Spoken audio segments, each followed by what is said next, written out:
So what up, everybody? Steviebreech coming to you. Last night, I was able to attend the Sacramento Rivercats game, which turned out today to be Manny Ramirez's last team. Manny Ramirez went to the Oakland A's.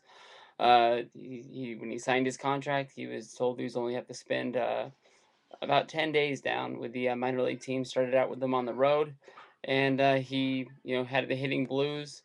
And even though he's finally up to 300, it doesn't look like the A's are going to be calling Manny Ramirez up.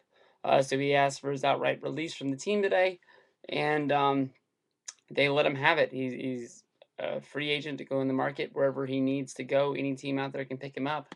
But the question is, is anybody going to pick him up? I mean, he started out real sluggish. He didn't really have a spring training, but I mean, coming in, everybody really thought he was going to have a field day with AAA pitching. But like I said, he ended up with just hitting just over 300, 302, with no home runs. He had three doubles. I was able to see one of those doubles yesterday. He went 1 for 3. He had one RBI. He had two strikeouts and two walks.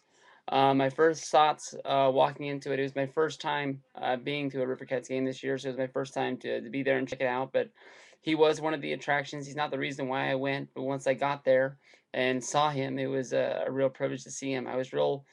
Um, I was just noticed he was with the team stretching and playing catch and all that before the game, and I really thought he would be sort of a big timer, because a lot of times when the guys come down from the majors and are in AAA, there's been a few guys down here. Schilling was down here with the Red Sox. He made a pitch here. Zito's been here a few times, and a few other A's fielders. They don't really join in with the team activities. And, they're just there to get their at bats, to get their innings, and you don't really see him doing the pregame stretching. And Manny was out there, and I wanted to see if he would do anything for the kids, and he didn't really ever come anywhere within probably 10, 15 feet from the stands. He was very cautious with his steps. Throughout the game, he looked like he was really playing. He was playing hard. At least when he was hitting, he wasn't really playing the field. So, I mean, running bases, he even stole a base uh, his first time on. He stole second, which I was really surprised because I didn't think Manny Ramirez had the speed that he used to have. But he was safe, and it was a good call. But what really surprised me, and I never really saw anything in the paper about it, but I think he had already made his decision up, because as of 3 hours before the announcement was made, the Rivercats already posted the starting lineup for today's game. The game started at 7:30 out at Rayleigh Field, and no, I apologize. They started at 7:05. 7:05, the game was to start, but 3 hours ago they already had the lineups up, and then he wasn't batting in the third slot, and he wasn't playing DH, so. I am guessing that he had already told the Rivercats that he was going to be asking for his release, and they were trying to put this off as quiet as they can. But the announcement was finally made, and that's what I noticed. But in the ninth inning, the Rivercats were down. They were down 2 runs, and Manny wasn't going to bat unless they went on a real long streak. He was one of the last outs of the eighth inning. But I wanted to see what Manny would do after the game. We were sitting right behind the dugout, and like I said, I wasn't one of the people that was looking for the autographs, but I do like to see a lot of the Rivercats sign for a lot of the kids.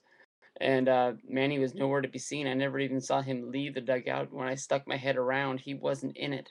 I don't know when he made his escape, but as far as I can tell, it honestly was not um, anywhere around the ninth inning. I think he probably hit a head out somehow before, and it's not like you just walk out the dugout. The way that the clubhouse is for the Rivercats, you have to go out of the dugout and go all the way out into the outfield left field fence. You have to walk through the fence, so you have to walk along the field, along the gate the whole time, unless you sprint out to the middle of the field. But it was cool to see Manny Ramirez. What I hope is not his last game. He was a true Hall of Famer, a guy with a lot of power, real fun to watch.